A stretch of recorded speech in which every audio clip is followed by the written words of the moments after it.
சுகம் உண்டாகட்டும், விடுதலை உண்டாகட்டும், கட்டுகள் உடைக்கப்படும்படியாய் ஜெபிக்கிறோம் ஆண்டவரே.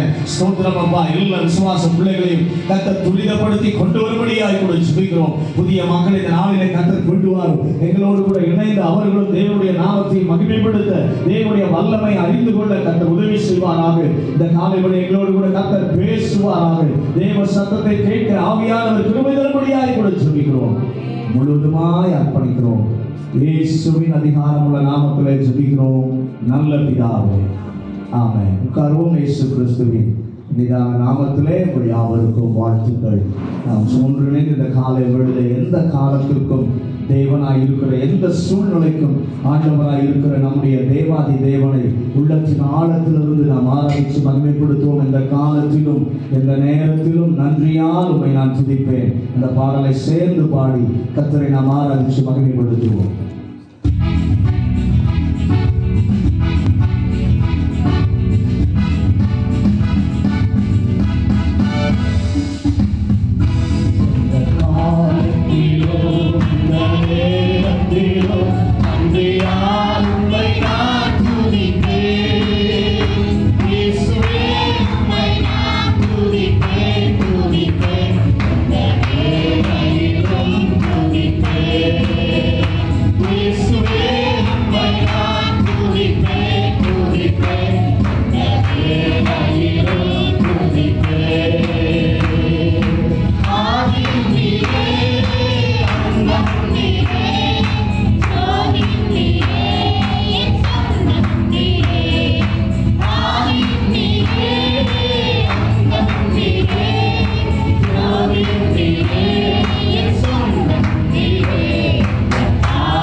நீ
சூழ்நிலையிலும் துதிக்கப்படத்தக்கவர் நம்முடைய தேவாதி தேவன் ஒருவர் மாத்திரமே. எல்லா சூழ்நிலைகளிலும் அவர் நமக்கு போதுமானவராய், நம்முடைய ஆதரவாய், நம்முடைய துணையாய் என்றென்றும் இருந்து நம்மை நடத்துகிற ஒரு நல்ல தேவன். அந்த தேவன் இந்த மட்டும் நம்மை நடத்தி வந்திருக்கிறார், இந்த மட்டும் நமக்கு துணையாய் இருந்திருக்கிறார். அந்த தேவனை உயர்த்தி பாடுவோம். இம்மட்டும் என்னை நடத்தி வந்தீர், கோடி நன்றி ஐயா, இனிமேலும் என்னை நடத்திடுவீர், கோடி நன்றி சொல்லி உம்முடைய பரிசுத்த நாமத்தை நான் மகிமைப்படுத்துகிறேன் என்று சொல்லி சந்தோஷமாய் பாடி கர்த்தரை ஆராதிக்கிறோமா? இந்த வருஷத்தை துவக்கின நாம் இந்த வருஷத்தினுடைய முடிவுக்குள்ளே வந்திருக்கிறோம். இந்த 12வது மாதத்தின் 15வது நாளுக்குள்ளே கர்த்தர் நம்மை கொண்டு வந்திருந்தார். இம்மட்டும் நமக்கு உதவி செய்த எபனேசர் ஒவ்வொரு நாளும் கர்த்தர் நம்மை ஆதரித்தார். அதிசயமாய் ஒவ்வொரு மாதத்துல நடத்தினார். அதோட ஜீவன் தந்து நடத்தினாரே. தேவனை சேர்ந்து பாடலாமா?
குஞ்சுகளை பறக்க கற்றுக் கொடுக்கும் போது சட்டைகளிலே வைத்து உயர மேல போய் கீழே டமார்னு விட்டுரும்.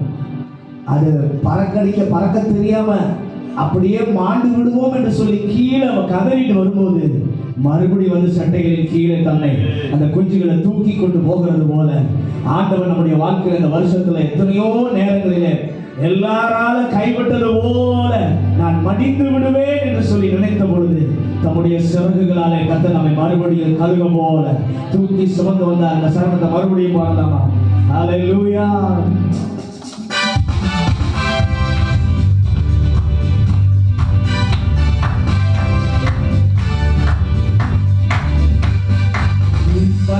என்னை நடத்தி வந்தீர், கோடி நன்றி ஐயா. இனிமேலும் என்னை நடத்திடுவீர், கோடி நன்றி ஐயா. சந்தோஷமா எல்லாரும் இன்மட்டும் என்னை நடத்தி வந்தீர், கோடி நன்றி ஐயா. இனிமேலும் என்னை நடத்திடுவீர், கோடி நன்றி ஐயா. என் ஜீவனுள்ள நாட்களெல்லாம் இயேசுவே உம்மை ஆராதிப்பேன். என் ஜீவனுள்ள நாட்களெல்லாம் இயேசுவே உம்மை ஆராதிப்பேன். கண்மணி போல என்னை காத்துக் கொண்டீர், கோடி நன்றி ஐயா. அழுவினை போல் என்னை சுமந்து வந்தீர், கோடி நன்றி ஐயா. கண்மணி போல் என்னை காத்துக் கொண்டீர், கோடி நன்றி ஐயா. அழுவினை போல் என்னை சுமந்து வந்தீர், கோடி நன்றி ஐயா. என் ஜீவனுள்ள நாட்களெல்லாம் இயேசுவே உம்மை ஆராதிப்பேன். என் ஜீவனுள்ள நாட்களெல்லாம் இயேசுவே உம்மை ஆராதிப்பேன். மற்றும் என்னை நடத்தி வந்தீர், கோடி நன்றி ஐயா. இனிமேலும் என்னை நடத்திடுவீர், கோடி நன்றி ஐயா. மற்றும் என்னை நடத்தி வந்தீர், கோடி நன்றி ஐயா. இனிமேலும் என்னை நடத்திடுவீர், கோடி நன்றி ஐயா. ஹல்லேலூயா. எவ்வளவு நன்றி அவருக்கு சொன்னாலும் அது போதவே போதாது. அவ்வளவு பெரிய காரியங்களை இந்த ஆண்டிலே இதுவரைக்கும் கர்த்தர் நமக்கு செய்திருக்கிறார். ஹல்லேலூயா. நமக்குள்ளே இருக்கிறவர் யார் என்பதை சில நேரங்களில் நாம புரிந்து கொள்ளாமலே இருக்கிறோம். நமக்குள்ளே இருக்கிறவர் பெரியவர் சொல்றவங்கள கையை உயர்த்தி, ஆண்டவரே எனக்குள்ளே இருப்பவர் பெரியவர், நான் அறியாதது எனக்கு எட்டாததுமான பெரிய காரியங்களை செய்ய இந்த வருஷத்துல கர்த்தர் செய்தார். நீங்க நினைக்காத, உங்க அறிவுக்கு எட்டாத, உங்க ஞானத்துல தோன்றாதத கர்த்தர் உங்களுக்காக செய்தார். வருகிற நாட்களில் நிச்சயமாய் கர்த்தர் செய்வார். ஆனா ஒருவேளை நம்முடைய வாழ்க்கையில சற்று திருப்பி பார்க்கும் பொழுது நம்பிக்கை இல்லாத சூழ்நிலைகள் கூட வந்தது. அந்த நேரத்துல நமக்கு ஒரு சந்தேகம், விசுவாசம் குறைவானதோ. அந்த அற்புதர் உனக்குள்ளே இருக்கிறார். உனக்காக அவர் நிச்சயம் அற்புதம் செய்வார். இன்னும் நடக்கலையா? இந்த வருஷம் முடிய இன்னும் 15 நாள் இருக்கு. 15 நாளுக்குள்ள கர்த்தர் ஒரு அற்புதம் செய்வார். ஒரு அதிசயத்தை கர்த்தர் நடப்பிப்பார். சேர்ந்து பாடலாமா? உனக்குள்ளே இருக்கின்ற உன்னேசு என்றும் பெரியவரே, நீ அறியாததும் உனக்கு எட்டாததுமான பெரிய காரியங்கள் செய்திடுவார்.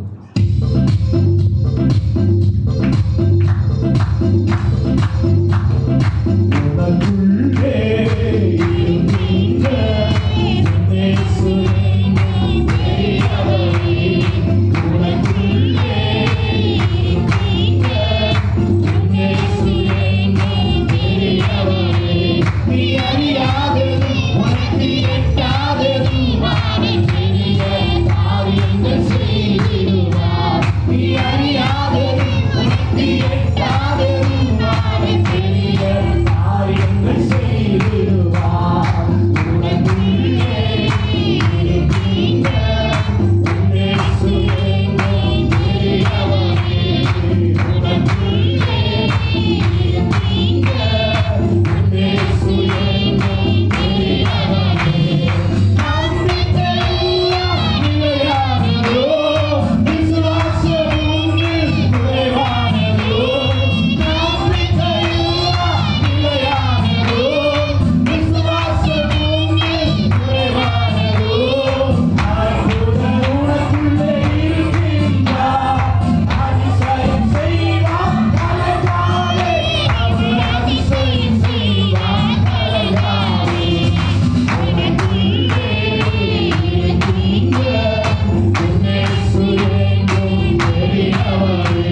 உனக்குள்ளே இருக்கிறவர் பெரியவராய் இருக்கிறபடியினாலே உனக்காக அவர் செய்கிற காரியங்களும் பெரிதானவைகளாய் இருக்கும். ஹல்லேலூயா. நாம் ஆராதிக்கிற தேவன் யார் தெரியுமா? பரிசுத்தத்துல மகத்துவம் உள்ளவர். இந்த உலகத்திலே ஒரே ஒருவர் பரிசுத்தராய் இருப்பார் என்று சொன்னார், அது இயேசுவை தவிர வேறு யாரும் பரிசுத்தர் கிடையாது. அவர் தைரியமா சொல்றாரு, என்னிடத்துல பாவம் உண்டு என்று உங்களிலே யார் சொல்ல முடியும்? இவ்வளவு பெரிய பரிசுத்தரை ஆராதிக்க கர்த்தர் நமக்கு கிருபை தந்திருக்கிறாரே. யுத்தத்திலே உங்களுக்கு வெற்றியை தருகிறவர் தான். நீங்க எவ்வளவு போராடினாலும் வெற்றி வராது. ஆனா கர்த்தர் உங்களுக்காக யுத்தம் செய்ய அனுமதிப்பீர்களானால் அற்புதங்களை எப்போதும் உங்களுக்கு செய்வார். வெற்றியை கர்த்தர் தருவார். அதுல எந்த சந்தேகமும் இல்லை. நம்மை ஜெயிக்க வைக்கிறவர் பரிசுத்த ஆவியானவர். ஹல்லேலூயா. அந்த பாடலை பாடுவோமா? பரிசுத்தத்தில் நீ மகத்துவம் உள்ளவனே, துதிகளிலே நீ பயப்பட தக்கவர்.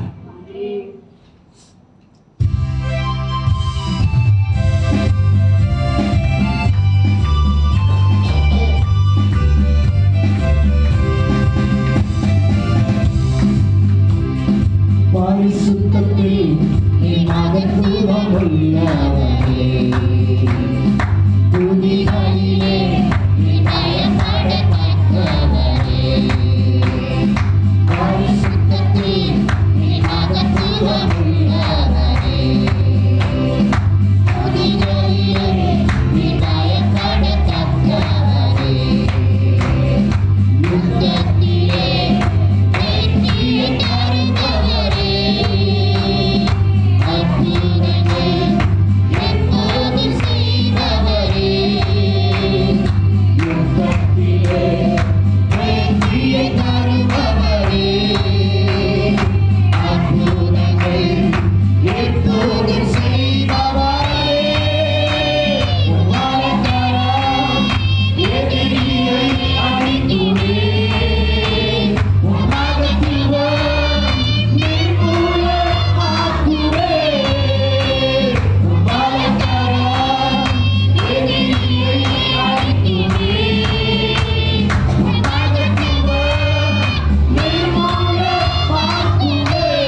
நிச்சயமாய் செய்யும், நிச்சயமாய் செய்யும்.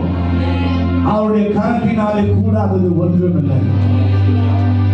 எதிரியை அடிக்கும். நீங்க ஒன்றும் யுத்தம் செய்ய வேண்டாம். அவர் முன்பாக போக நீங்க பின்பாக அவர் சட்டம் கேட்டு நடந்து பாருங்க. அவருடைய வழக்கமை எதிரியை அழிக்கும், நிர்மூலமாக்கும், உங்களை வெற்றியுள்ளவங்களை மாற்றும். அல்லேலூயா. எல்லாரும் அப்படியே முழங்காற்படி எழுதாமா?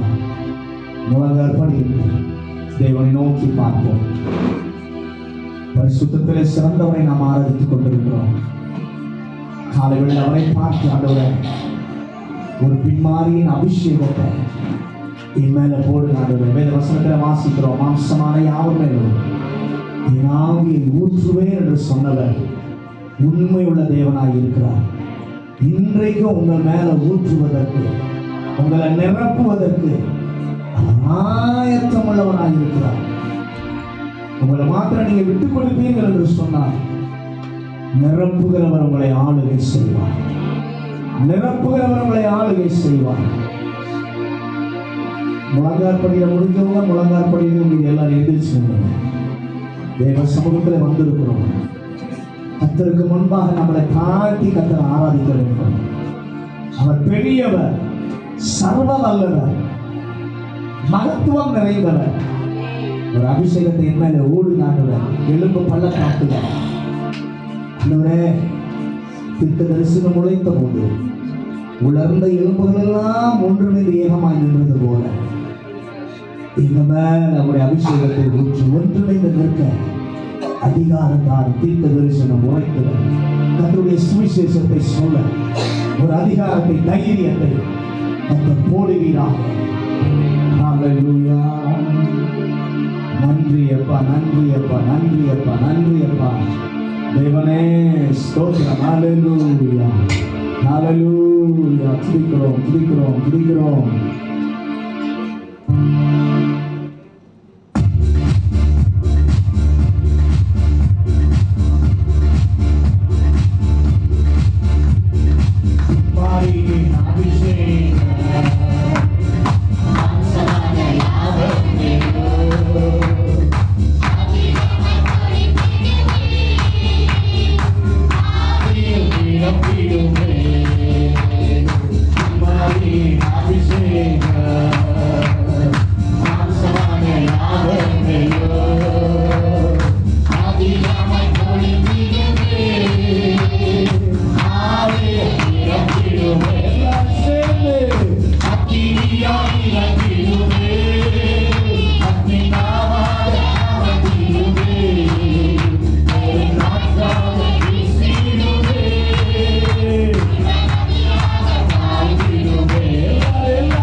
இறங்கிடுவே அக்னி நாவாக அமர்ந்திடுவே காற்றாக வீசிடுவே ஜீவநதியாக ஆகிடுவே தாழ்வே சமவேளையில் ஒரு கையாளவும் நேரம் தாங்கிவே ஆகாவும் அழுந்திடவே அக்னி மலையாக பொழிந்திடுவே தாழ்வே சமவேளையில் ஒரு கையாளவும் நேரம் தாங்கிவே ஆகாவும் அழுந்திடவே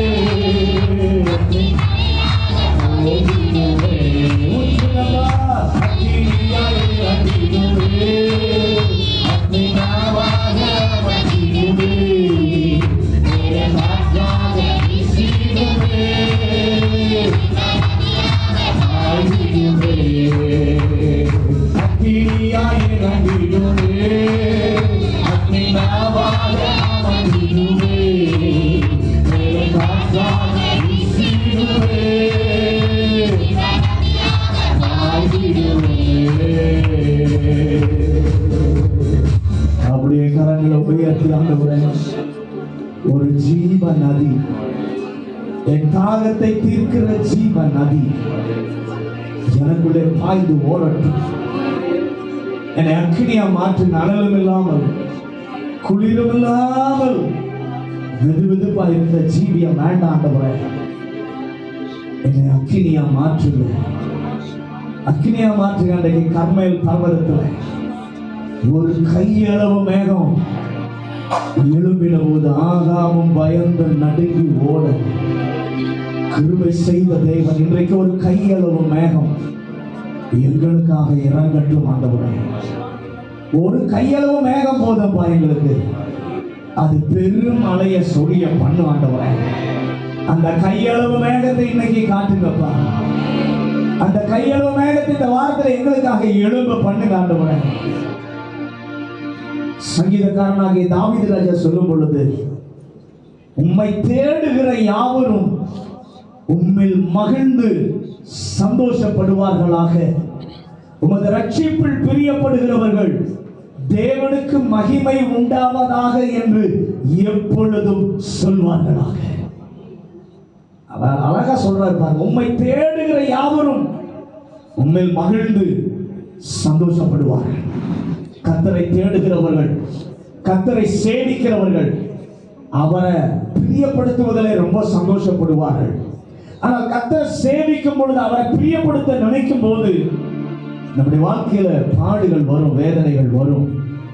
ஆனா ஒண்ணு நல்லா தெரிஞ்சுக்கணும், கர்த்தரை நாம சேவிக்கிறதுனால ஆண்டவர் நிச்சயமாய் நமக்காக யுத்தம் செய்வார். வேதத்தில் நம்ம வாசித்து பார்க்கும் பொழுது, சாத்ராக், மேஷாக், ஆபேத்நேகோ 3 பேரும் கர்த்தரை சேவித்தார்கள், கர்த்தரை பிரியப்படுத்த நினைத்தார்கள், ஆண்டவருக்கு மட்டும் கீழ்ப்படிய நினைச்சாங்க. உண்மையமா உத்தமமா சேவிப்பதற்கு, அதற்காக அவருடைய வாழ்க்கையில வந்தது 7 மடங்கு அக்கினி சூளை. ஆனால் அவங்க பயப்படல. அதன் நடுவில் அவங்க சொல்றாங்க, எங்கள் தேவன் எங்களை தப்புவிக்க வல்லவராய் இருக்கிறார். எங்கள் தேவன் தப்புவித்தாலும் சரி, தப்புவிக்காமல் போனாலும் சரி, நீ சொல்லுவதை எங்களால் செய்ய முடியாது என்று கர்த்தரை சேவிப்பதிலே வைராக்கியமாய் நின்றார்கள். கர்த்தர் செய்த காரியம் என்ன தெரியுமா? இவர்களை தூக்கி போன பலவான்கள், பலசாலிகள் உயிரிழந்து போனார்கள். ஆனால் இவர்களோ அக்கினி சூளையின் நடுவிலே நடக்க கர்த்தர் உதவி செய்தார். கர்த்தர் அவர்களுக்கு துணையாய் வந்தார். முடி கூட கருகல, டிரெஸ் கூட ஒன்னாகல. கர்த்தர் எவ்வளவு நல்லவர். தானியேலை பாருங்க, கர்த்தரை சேவிப்பதற்காக ராஜா சொன்ன காரியத்துக்கு கீழ்ப்படியல. நீங்க என்ன சட்டம் போட்டாலும் பரவாயில்ல, என் தேவனை சேவிக்கிறதுல நான் உறுதியா இருப்பேன். நான் முன்ன எப்படி செய்து வந்தேனோ அதே போல தினந்தோறும் செய்வேன். மறைவாய் அல்ல, வெளியரங்கமாய் செய்தான். சிங்கத்தின் கிபியில போட்டாலும் போகிறதுக்கு முன்பாகவே சிங்கத்தின் வாயை கர்த்தர் கட்டிவிட்டார். அதே தேவனை தான் நீங்களும் நானும் ஆராதிக்கிறோம். அவங்கள சேவிக்கிறதுனால தப்புவித்த தேவன் நம்மை தப்புவிக்காமல் விட்டுருவாரோ? பவுலும் சீலாவும் சிறைச்சாலையில இருந்தாங்க. அந்த பாடி துதித்த பொழுது அதிர செய்தவர் நம்முடைய தேவன். இன்னைக்கு காலை வேளையில் அவர் சமூகத்துக்கு வந்திருக்கிறார். ஆண்டவரே, உம்மை சேவிக்கிறதற்கு எனக்கு ஒரு வைராக்கியத்தை தார், உம்மை பின்பற்றுவதற்கு எனக்கு ஒரு வைராக்கியத்தை தார். எந்த சூழ்நிலையா இருக்கலாம், சூழ்நிலையை காட்டிலும் பெரியவரை தான் நாம் ஆராதித்துக் கொண்டிருக்கிறோம். சூழ்நிலைகளை பார்க்காதீங்க, சூழ்நிலைகளை உடைத்தெறிகிற கலக்கத்தை நமக்கு முன்பாக போய் கொண்டிருக்கிறார். எல்லாவற்றையும் சரியாக அவராலே ஆகும். அவரை சேவிக்க மாத்திரம் நீங்க உறுதியா இருந்து பாருங்க, எல்லா காரியத்தையும் கர்த்தரிடத்திலிருந்து பெறுவீர்கள். நம்முடைய தேவன் நம்மை உற்று கவனிக்கிற தேவன். சூழ்நிலையின் நடுவிலே நாம எப்படி இருக்கிறோம், எப்படி நடக்கிறோம் என்பதை நம்முடைய தேவன் கவனித்து பார்க்கிறார். இந்த காலையில் அவரை பார்த்து எல்லாரும் கையை உயர்த்தி, ஆண்டவரே, எந்த நிலையாக இருந்தாலும் நான் உமக்காக நிற்பேன். எந்த நிலையிலும் உண்மை நான் விட்டுக் கொடுக்க மாட்டேன். எந்த நிலையிலும் ஆண்டவருக்காக நான் எதையும் செய்ய ஆயத்தம். மனிதனுக்காக உண்மை நான் விட்டுக் கொடுக்க மாட்டேன். ஐயா, எனக்கு பலன் தான். நம்முடைய தேவன் யாத்திரமா சேனைகளை கத்த, அவர் பரிசுத்த, அவர் பரிசுத்த, ஒருவராய் சாவாமை உள்ளவர், சேரக்கூடாத ஒளியிலே வாசம் செய்கிற தேவன். அவர் அப்படியே உயர்த்தலாமா? ஹல்லேலூயா.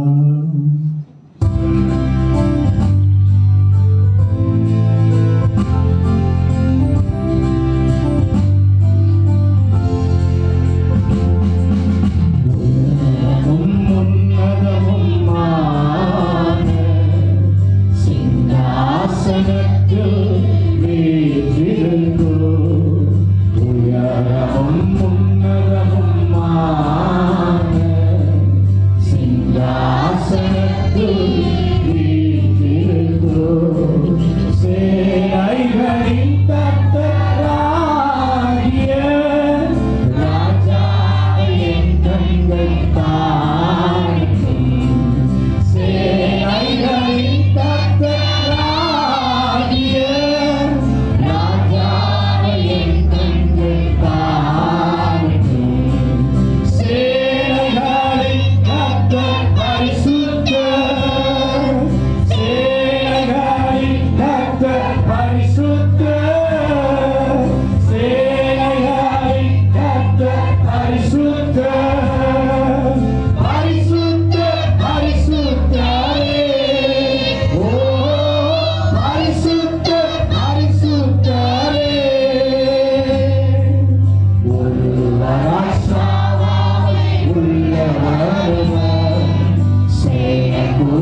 பரிசுத்தர் ஒருவரும் இல்லை, எல்லா நாமத்திலும் மேலானவர். வசனம் சொல்லுகிறது, எல்லா முழங்கால்களும் அவருக்கு முன்பாக முடங்கி துதிகன மகிமைக்கு பாத்திரர் அவர் ஒருவர் மாத்திரம்தான். அவர் ஒருவர் மாத்திரம்தான். அதே ஆண்டவரை பார்த்து சொல்லுகின்றவரே, பரிசுத்தராகி உமக்கு முன்பாக நான் பணிந்து குறைந்து நான் கனப்படுத்துகிறேன். உங்களுடைய சத்தம் கேட்கிறேன். உங்களுடைய வார்த்தைக்கு நான் கீழ்படி என்னை அர்ப்பணிக்கிறேன். அர்ப்பணிச்சு பாருங்க. உங்களுக்காக கர்த்தர் மாபெரும் காரியங்களை செய்வார். அவரால் முடியாதது என்பது ஒன்றுமே இல்லை. எல்லாமே அவரால் கூடும். அவ்வளவு பெரிய தேவனைத்தான் நாம் ஆராதித்துக் கொண்டிருக்கிறோம். பரிசுத்தமுள்ள நல்ல ஆண்டவரே, இது நல்ல காலை வேளைக்காக நன்றி. இந்த காலை வேளையினுடைய திரு சன்னிதானத்தில் வந்து தங்களை மகிமைப்படுத்த எங்களுக்கு ஒரு கிருபை தந்தீரே. இந்த பிரசன்னத்தினால் எங்களை மூடினீரே, கனிகூற வச்சீரே. உனக்கு நன்றி அப்பா. இன்னும் உடைய பிரசன்னத்தின் வல்லமையினால அந்த ஆழத்தின் அனுபவத்துக்குள்ள எங்கள் பிள்ளைகளை இந்த வாரம் முழுவதும் நீங்கள் நடத்துங்க ஆண்டவரே. எங்களோடு கூட இந்த காலை வேளையிலே கர்த்தர் பேசி தேவ சத்தத்தை கேட்க ஆவியானவர் எங்களுக்கு கிருபை தருவீராக. முற்றிலும் அர்ப்பணிக்கிறோம். இயேசுவின் அதிகாரம் உள்ள நாமத்தில் ஜெபிக்கிறோம் நல்ல பிதாவே.